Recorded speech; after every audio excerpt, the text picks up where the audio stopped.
এই যে পরিবর্তিত বাংলাদেশ, এটা জাতির প্রত্যাশা। Begum Khaleda Zia, she is the torch bearer of democracy. সেই মশাল তারেক রহমানের হাতে তুলে দিয়েছে। Democratisation of the economy, Tarique Rahman সাহেবের রূপরেখা। বাংলাদেশ গড়ার শূন্য হয়ে যেতে হবে। এই যে পরিবর্তিত বাংলাদেশ, আমাদের নেত্রী, দেশনেত্রী বেগম খালেদা জিয়া যেই উপহার দিয়ে গেছেন আমাদেরকে, আমি তো বলছি উনি একটা উপহার দিয়ে গেছেন জাতিকে, বিএনপিকে না, খালি বাংলাদেশকে ওনার মৃত্যুর মাধ্যমে একটা উপহার দিয়ে গেছে।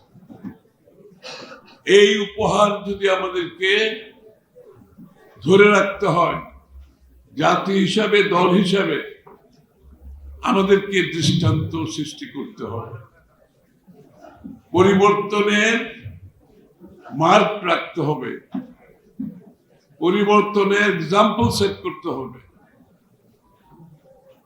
এটা জাতির প্রত্যাশা। বেগম খালেদা জিয়া যে ত্যাগ স্বীকার করেছে, যে সাহসী ভূমিকা রেখেছে,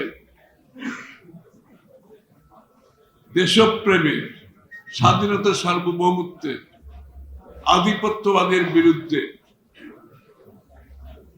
গর্বিত জাতি হিসেবে নিজের দেশকে বেছে দিয়েছেন, নিজের মাটিকে বেছে দিয়েছেন, এর বাইরে আর কিছু করে। গণতন্ত্রের যে মশাল শহীদ জিয়া হাতে নিয়েছিলেন, সেই মশাল বেগম খালেদা জিয়া দীর্ঘ সময়ে সেই মশাল বহন করেছে গণতন্ত্র। She is the torch bearer of democracy. She is the torch bearer of democracy.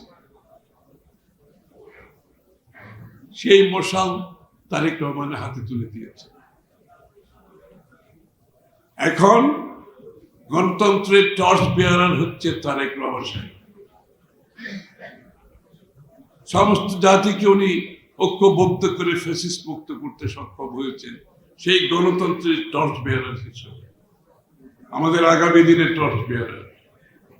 বাংলাদেশের উন্নয়নের সুফল প্রত্যেকটি নাগরিকের কাছে যেতে হবে, প্রত্যেকটি নাগরিক বাংলাদেশের উন্নয়নের অংশীদার হতে হবে, অর্থনীতির অংশীদার হতে হবে।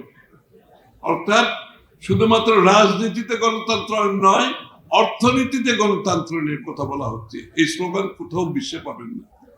ডেমোক্রেটাইজেশন অফ দি ইকোনমি, অর্থনীতিকে গণতন্ত্র। আমরা তো খালি ভোটের কথা বলতেছি, ভোটের গণতন্ত্র। আমরা এখন তারেক রহমান সাহেব বলছে অর্থনীতিকে গণতন্ত্রের করতে, অর্থাৎ সকলে এই অর্থনীতির অংশ হতে হবে, বেনিফিশিয়ারি হতে হবে।